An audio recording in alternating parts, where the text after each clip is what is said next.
I was really surprised from a piece on your Substack about Jake Sullivan referring to antitrust as a national security issue, and just expand on what he means by that to a certain extent, and then we'll go through what was in that executive order and get a sense of, like, how this stuff is going to be applied. Right. So this is an important. It's an important argument. So there's a debate in national security circles about the size and power of corporations. So some people want, they like big tech because they're like, well, whatever they might be doing domestically, they're our first line of defense against China. You need Facebook to stand up to China. You need Google. You need Amazon, right? Wait, will you expand on what the reasoning is there? Well, I think the reasoning would be that these firms, make a lot of money, and then they can use that money to invest in research and development and cybersecurity and things like that. So that if you want to have innovative firms that produce high quality products and services, and then can also defend their products and services in this sort of against cyber attacks and whatnot, then you need to have very large entities that have big security teams, that have big research labs. That's the essential argument behind the kind of big is beautiful types. So that's the argument. And the other side is people like me and various others who say, no, actually, big is lazy and sloppy. And you can look at things like Boeing, which monopolized the aerospace industry through mergers and now is a disaster, or Intel, which got lazy because it was a monopoly and focused on pricing games, and Facebook, which bought up its competition and then got sloppy and lazy, and then TikTok comes in. And so there's an argument. Our view is that competition really drives innovation and actually drives better and safer products and a safer national security regime. So anyway, this is a long debate. It goes back over 100 years. And in the executive order, one of the statements was that the policy of the US government is that competition, not consolidation, improves our foreign policy position and our national security posture. And we believe we want competition abroad as well as competition domestically. So it was explicitly attacking that idea of the biggest beautiful types. That argument is called national champion, the national champion argument. We need our national champions and we need to support them. So the executive order said, we don't believe in that. And then Jake Sullivan, who's the national security advisor, came out and gave a speech at an AI conference and said, competition is really important. Competition is what drives innovation and national security power. And he referred to the executive order as foundational for our national security posture. So that's it's a big deal in the kind of bureaucratic circles and the levers that people are pulling, because it indicates that, in fact, the big is beautiful framework, which still has a lot of people who kind of buy into it. Most people at the Pentagon buy into it, and various other places. That there's actually the policy regime, the official policy regime of the government is, no, actually, we want more competition.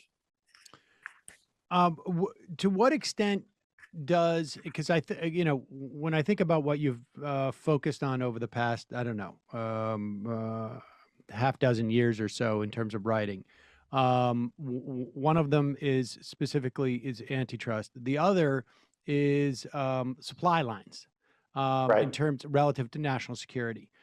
To what extent do you perceive, and then I want to go in again to the more the specifics of the executive order, but to what extent do you perceive the issue of of supply lines that are durable or not so durable, and a sort of an economy that is self-sustaining, how much does that intersect with the question of antitrust? Well, it's the whole thing. I mean, you go to a store and people are having trouble finding. It's not, everyone knows we're having huge trouble with semiconductors, which is why we can't build enough cars anymore. But if you go down the line, we're having shortages across the board in over a couple hundred forms of medicine, propane tanks, chicken, whatever it is, and the reason is because we don't pay attention to how we make things and move things and buy and sell things. Our political just don't care. And we are effectively an ungoverned nation. There's no government doing anything. And that's been the case for 30, 40 years. So it's insane the way that policymakers and Democrats or Republicans think about this. They're like, oh, let's have the Fed push a button or pull a lever. That's the extent to which they think about the economy. And so now when we have real problems, because there's been a tremendous amount of consolidation, and consolidation thins out supply lines. When you own a factory and you buy a company that owns another factory, you shut one of those factories down, all of a sudden you have less and less resilience, more open to supply chain shocks and whatnot. Now we're in this situation where we don't know anything about the economy. We have a ton of consolidation, and we have a bunch of shortages, and then we have a bunch of people in positions of authority who have no idea what they're doing. And you have both political parties. And Sam, I'm not talking about you. I know you care about this. I know your audience is well, versed in this stuff. But most Democrats, most Republicans have no idea that corporations exist. They have no idea that supply chains matter. They have no idea that we don't have a government at this point. It is insane. It is insane. And the premise of anti-monopoly work is that how we structure our businesses, how we structure commerce, is how we do justice. And the fact that we don't even consider structuring of commerce as a part of what justice means is insane. And it leads to all sorts of social and political and national security problems. So it is the same to your original question, which is, do supply chains and shortages and antitrust intersect? It is fundamentally the same thing, because it is about what is politics.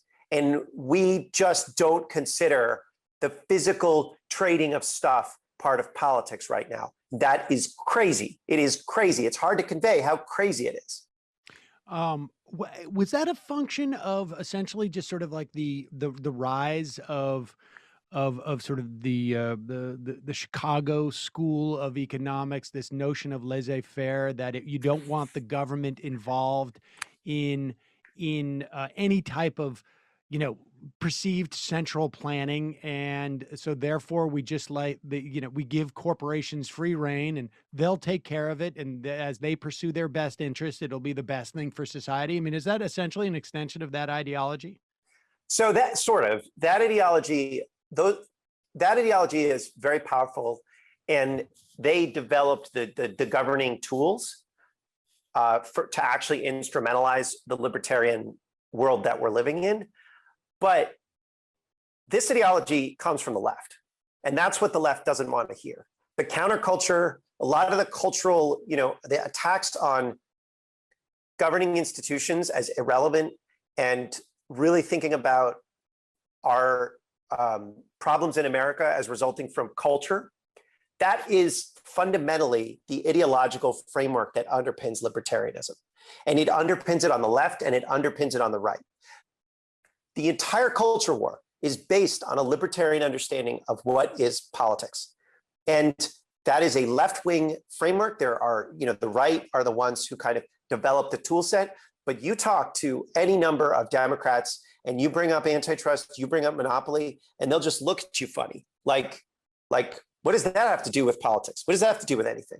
And that is a deep-rooted